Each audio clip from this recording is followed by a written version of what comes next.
No vídeo de hoje eu queria falar um pouquinho a respeito de fase 3 da validação, tanto a verificação continuada quanto a verificação contínua do processo. Sim, porque nós temos duas etapas na fase 3, a fase 3A e a fase 3B. Mas você sabe como selecionar os produtos ligados aos melhores processos elegíveis à fase 3? Existem algumas regras específicas. O primeiro ponto é entender que tipo de processo você tem. Se é um processo do tipo A, bem controlado, se é um processo do tipo B, aquele mais ou menos que necessita, que requer algumas ações de melhoria para continuar, ao estado de controle estatístico, mas ele tem uma tendência de sair fora da especificação, ou processo do tipo C, um processo ruim, incapaz e totalmente fora de controle estatístico. Esse é o principal ponto de partida para saber se o seu produto é elegível ou não para uma fase 3. E quando a gente fala de fase 3, a primeira etapa para a gente começar esse estudo é partir para uma fase 3A, ou seja, uma fase documental, que tem um início e um fim, ele exige um protocolo e um relatório. Nessa etapa, a gente vai selecionar, de acordo com a demanda produtiva, um número mínimo de lotes estatisticamente viáveis, que aí eu já te dou uma linha de corte que é no mínimo 30 lotes consecutivos. Mas para que a gente consiga avaliar esses lotes, saber aqueles que vão dar certo, aqueles que não vão dar, essa estratégia de estabelecer, de classificar o produto é fundamental. E de que maneira eu faço essa pré-classificação? Porque a gente não tem uma certeza absoluta se é um produto do tipo A, B ou C. Eu só vou conseguir fechar, bater um martelo, após a conclusão do relatório de fase A. Então, o principal documento, a principal ferramenta da qualidade que a gente tem disponível hoje para um produto legado é justamente um relatório de RQP, ou seja, um relatório de qualidade de produto. Esse relatório ele precisa ser muito bem feito, ele precisa ser robusto para trazer elementos para a gente conseguir avaliar essa elegibilidade para a fase 3A. Fase 3B é uma outra coisa, a gente vai falar num outro momento, num outro vídeo.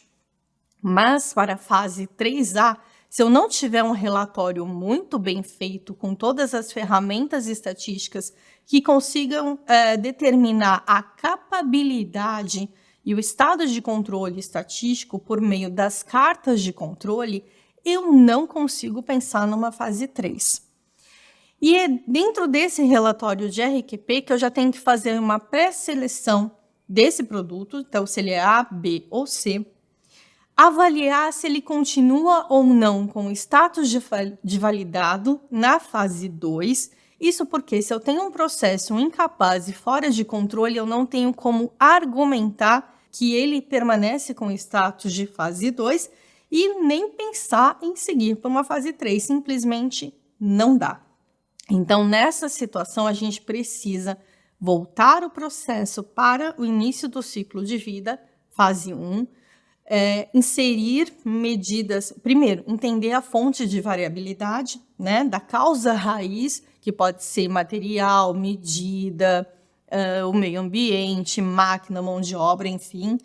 A gente precisa entender, então, a fonte de variabilidade, identificar essa causa raiz, propor ações corretivas para voltar esse processo ao estado de controle e depois seguir para a fase 2 e depois pensar numa fase 3A, certo? Então, o RQP ele é fundamental para a gente determinar a melhor estratégia com relação à fase 3 e garantir a fase 2. Então, se você não tem um relatório muito bem feito, você pode estar cometendo erros graves que vão prejudicar a sua validação de fase 2 e de fase 3. Lembrando que algumas empresas ainda continuam utilizando o Excel para elaborar gráficos estatísticos. Isso não é mais aceito.